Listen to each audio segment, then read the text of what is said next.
gates of Ballymore Castle. They are double-wrought iron gates with railings. These plants are called finials. Finials are descended from the Roman plant called the acanthus. These gates are bell cast. They are a very classical motif.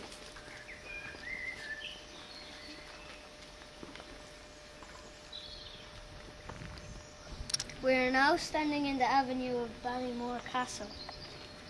It is a designed landscape. It has a fenced avenue, trees, shrubs, and its own water feature. All of the trees are beech trees imported from Britain. The beech tree is not native to Ireland. As you can see, there is a fence. Marty Naughton put this up a few years ago. There used to be an old fence. All that is left of it is this metal pole, and if you're lucky you might find a bit of wire on the ground. This bridge here is a single eye bridge. It is called the single eye bridge because of its big eye shape. The bridge is made of limestone. It is going over the Lansdowne River. On the top of the bridge there is a design. There is a lot of names for it, but one of them is the Cow and Calf Captain. This is the fairy tree, and folklore says that if you damaged it you would get bad luck. All these fields made up the lawn. Nowadays Marty Naughton uses it for grazing cattle and sheep. Before the main road that we came up was built, the road went through these fields. Now you can see a hump where it was. This is the end of the avenue. The road splits into 3 roads. This road goes to the farm. He took the horses from out of his carriage and drew it up to his wagon, where they were all in hospitality. This road goes to the house. And his lady. The happy couple were heartily cheered by the great assemblage, and were all treated in the kindest manner. And this road goes to the farmland. Lansdowne, with houses of Messrs. Buckley, Fallon and Cody were thrown open to make people happy and merry. The town of Lansdowne was once a beautiful. We are in the garden at the side of Ballymore Castle. It was once a big walled garden. There was a lot of trees, shrubs and flowers here. There were plenty of snowdrops here earlier this year. This tree is the 3rd biggest tree in Ireland. At the minute, unusual trees are being mapped in Ireland. This tree is mapped. It is a type of pine tree. The biggest tree in Ireland is in Avondale, and the 2nd biggest tree in Ireland is in County Tyrone.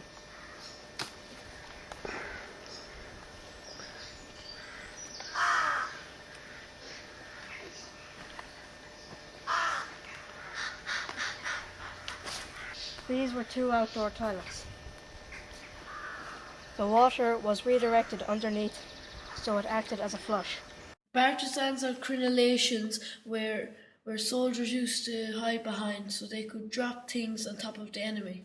Where I'm standing now used to be the main entrance into the castle before the extension was built. If you look up here, there is a hole. It is called the murder hole. It was used when any of the enemies got past all the other defences outside. From there they would throw down weapons like rocks and hot water on top of the enemies. We are now at the sheds where the Seymours and Lances parked their carriages in the coach houses. There is this door, sort of a passageway that led up to their mansion. They had 2 coach houses. They used one coach house for the carriages and they used the other for a storehouse. Look at the circular window above the coach houses. Maybe there was a clock there, but we think it was used for owls to nest because where there is grain, there is mice. So to stop the mice from eating the grain, the owls would eat the mice. Marty said owls still come here sometimes. The bell was to tell the workers what time work started at. Here's the quern stone. The quern stone was used for crushing grain, but also, according to local legend, the quern stone was used for putting curses on people by turning it anti-clockwise. My great-grandfather, Tommy Owens, worked as a groundsman in Ballymore Castle, and my granny told me a very funny story. One day her and her friend were outside the castle and the caretaker Tom Comer let them inside, and they both went up to the ladyship's room and started trying on their ladyship's dresses. The chandelier used to be powered by candles, but now it's been powered by light bulbs. Here's an Adam fireplace. The Adams were famous English architects. The white marble is clear marble. It is from Italy. Here in the dining room you can see the fireplace. It is made by Kilkenny marble. The horses on the estate were shoed here at the blacksmithy, known locally as the Lishing. My great-grand-uncle Tommy Bennett owned the forge in the 1940s. My grand-uncle Ignace Bennett worked with him. Ignace said the work was very hard and the hours were long.